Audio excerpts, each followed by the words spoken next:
So in this video, we're going to look specifically at the kingdom of Archaebacteria and Eubacteria. So there's distinct differences between the two.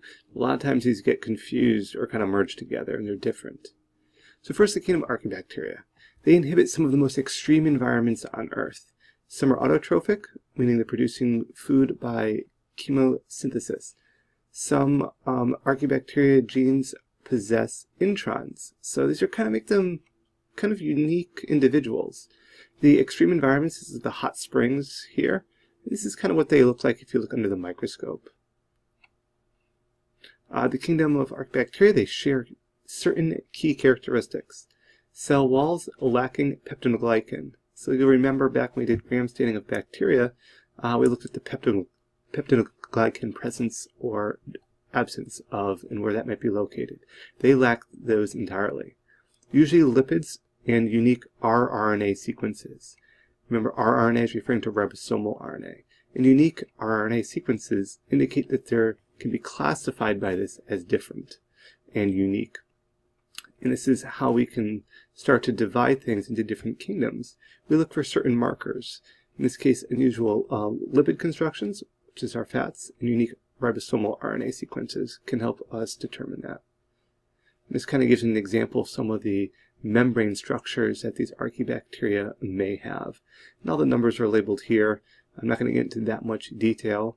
It does show some different lipid sequences between bacteria and our archaea, just so you can have that sense of comparison. We see here a very simple chain format. We see here a lot more branching.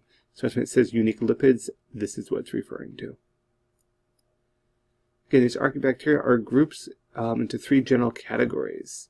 And these are kind of based on the conditions that they may be able to survive. So this methanogens obtain energy by using hydrogen gas to reduce carbon dioxide to methane gas. So you can see the word methane in there, and that's kind of what they're using. These extremophiles are grown under extreme conditions. Thermophiles means extreme heat. Haliophiles is extreme salt. It could be wide degree of pH tolerance or pressure tolerance. But the example here of deep ocean vents, this is an extremely stressful environment. But there's also non-extreme Archaebacteria, and these grow in the same environments as bacteria do. And these would be anaerobic environments such as those that lack oxygen gas, which is very important for the respiration process.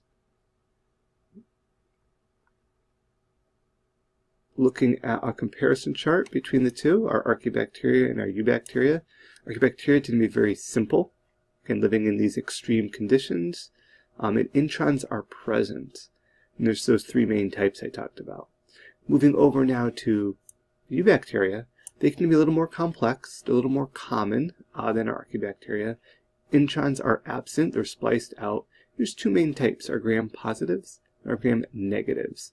You'll recognize these as being gram-positive because of their purple color. If they were gram-negatives, they'd be a pinkish red. Looking at Eubacteria, again, classifying these, their bacteria are the most abundant organisms on Earth. They play critical roles throughout the biosphere. Most taxonomists recognize 12 to 15 major groups, and bacteria are different from Archaebacteria as they are from eukaryotes. So they are their own unique classification.